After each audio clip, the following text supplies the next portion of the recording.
Mr. Jobs, you're a bright and influential man. Here it comes. Sad and clear that on several counts you've discussed, you don't know what you're talking about.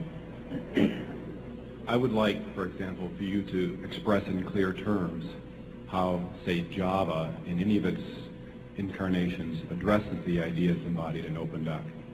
And when you're finished with that, perhaps you could tell us what you personally have been doing for the last 7 years.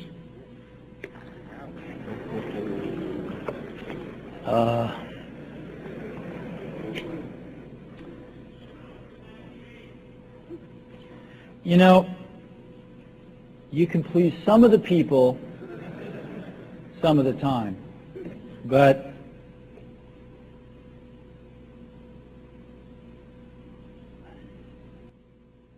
one of the hardest things when you're trying to affect change is that people like this gentleman are right in some areas. I'm sure that there are some things OpenDoc does, probably even more that I'm not familiar with, that nothing else out there does. And I'm sure that you can make some demos, maybe a small commercial app that demonstrates those things. The hardest thing is, how does that fit in to a cohesive, larger vision that's going to allow you to sell $8 billion, $10 billion of product a year? And one of the things I've always found is that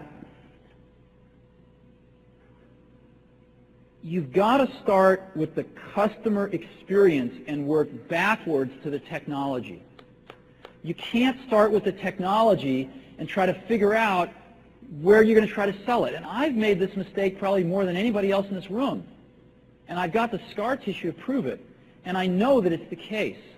And as we have tried to come up with a strategy and a vision for Apple,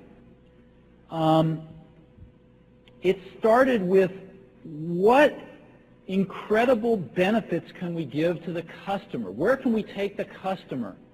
Not starting with, let's sit down with the engineers and figure out what awesome technology we have, and then how are we going to market that. And I think that's the right path to take. I remember with the laser writer, we built the world's first small laser printers, you know, and there was awesome technology in that box. We had the first Canon cheap laser printing engine in the world, in the United States here at Apple. We had a very wonderful printer controller that we designed. We had Adobe's PostScript software in there. We had AppleTalk in there. Just awesome technology in the box. And I remember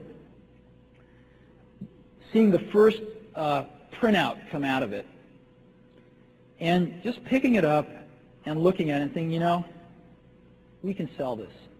Because you don't have to know anything about what's in that box. All we have to do is hold this up and go, do you want this?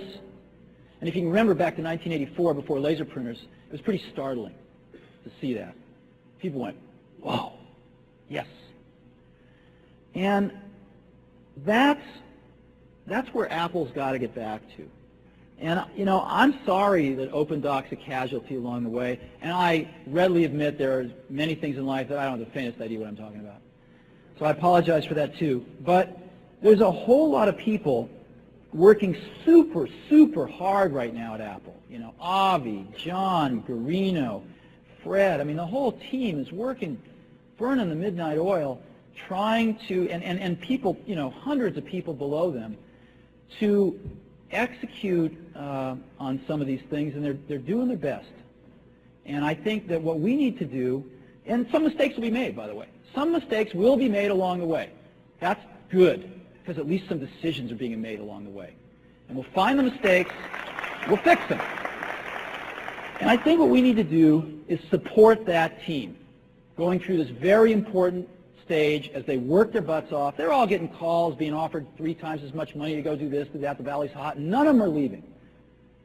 And I think we need to support them and see them through this and write some damn good applications to support Apple out in the market. That's my own point of view. Mistakes will be made. Some people will be pissed off.